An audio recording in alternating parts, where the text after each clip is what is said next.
मुखोपाध्याय जी द्वारा लिखा गया है। लेखक बूढ़ी दादी की आंखों का इलाज कराने दिल्ली के बड़े ने चिकित्सा डॉक्टर प्रभात जी के पास गए। लेखक डॉक्टर प्रभात जी के कमरे में पहुंचे तो उन्होंने कहा, आओ आओ दादी अम्मा को क्या तकलीफ है? कोई तकलीफ नहीं बेटा, बुढ़ापे की मारी हूँ, पर मैं तो आंखों का डॉक्टर हूँ। बुढ़ापे का इलाज मेरे पास कहाँ दादी अम्मा, तुम आंखों का इलाज कर दो, बुढ़ापे का इलाज तो भगवान के पास भी नहीं है। ये सुनकर डॉक्टर प्रभात जी हंस पड़े और दादी से बात करते हुए उनकी आंखों का जांच करने लगे। लेखक चुपचाप बैठा था। उन्हें डॉक्टर प्रभात जी की आवाज जाने पहचानने लगी। आखिरकार जब दादी की जांच पूरी हो गई तो उन्होंने पूछ ही लिया, आप कहाँ के रहने वाले हो डॉक्टर साहब? डॉक्टर प्रभात जी ने कहा, मैं इलाहाबाद प्रयागराज का हूँ। क्यों? अरे हम भी इलाहाबाद प्रयागराज की हैं। दादी लेखक से पहले बोल उठी।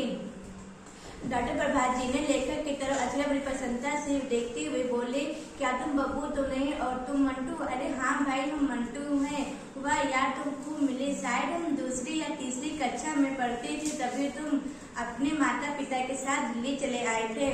सच में तुमसे मिलकर बहुत खुशी हुई मुझे भी। इलाहाबाद में वकील साहब की बेटी का नाम भी कुछ ऐसा था, बड़ा बदमाश था।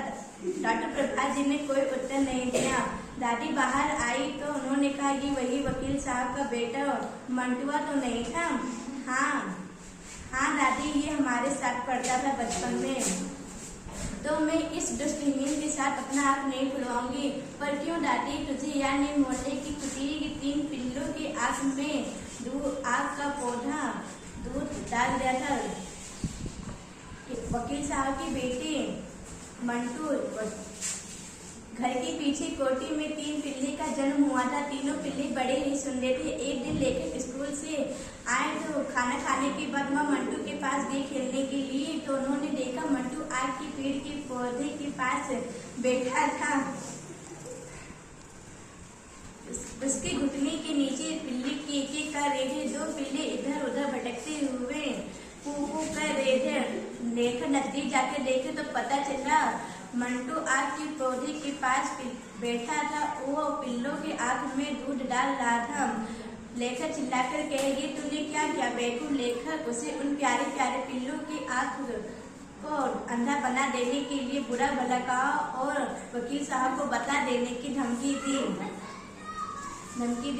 2-3 दिन बाद वे पिल्ले इधर उधर भटकते हुए मर गए। लेखक उस दिन बहुत रोए और सब लोगों ने पूछा, क्यों रो रहे हो? तो लेखक ने कोई जवाब नहीं दिया। जब लेखक को तीसरे पिल्ले की याद आई तो उन्होंने कहा, रोते रोते सारी बात सभी को बता दी। सब लोगों ने मंटू को बहुत बुरा भला कहा और वकील साहब ने भी उसे बहुत मारा। साथ ही साथ लेखक को भी बहुत कुछ सुनना पड़ा। लेखक ने जिद करके तीसरे पिल्ले को पाल लिया था। एक दिन जब वह पिल्ला बड़ा हुआ तो एक किसी वाहन की गाड़ी से कुचलकर मर गया था। लेखक बचपन की बात याद करके हैरान ही रह गया, पर उससे हैरानी की बात ये थी कि 3 पिल्लों की आँख में आग का पौधा डालने वाला मंटू आज इतना बड़ा चिकित्सक कैसे बन गया। उसने दादी को बहुत समझाया, लेकिन दादी अपनी आँख का जांच डॉक्टर प्रभात जी से नहीं करवा रही थी। परिवार के और भी सदस्यों ने उन्हें बहुत समझाया, लेकिन दादी टस नहीं हुई। आखिरकार जब डॉक्टर प्रभात जी के पास फोन करना पड़ा लेखक को। डॉक्टर प्रभात जी ने गंभीर होकर कहा कि तुम अपने घर का पता भेजो, मैं स्वयं आकर दादी को समझाऊंगा। 1 घंटे के बाद डॉक्टर प्रभात जी लेखक के घर पहुंचे। उन्होंने दादी से कहा कि बचपन में जो मैंने पाप किया था और जो आपने शराब दिया था वो दोनों ही मैं नहीं भूल पाया। इलाहाबाद में जब आप मुझे देती थी तो कहती थी, कमबख्त मंटुआ, इसने 3 पिल्लों की आँख में आग का दूध डालकर अंधा बना दिया। तेरी भी किसी न किसी दिन आग फूटेगी। आपकी इस शराब के कारण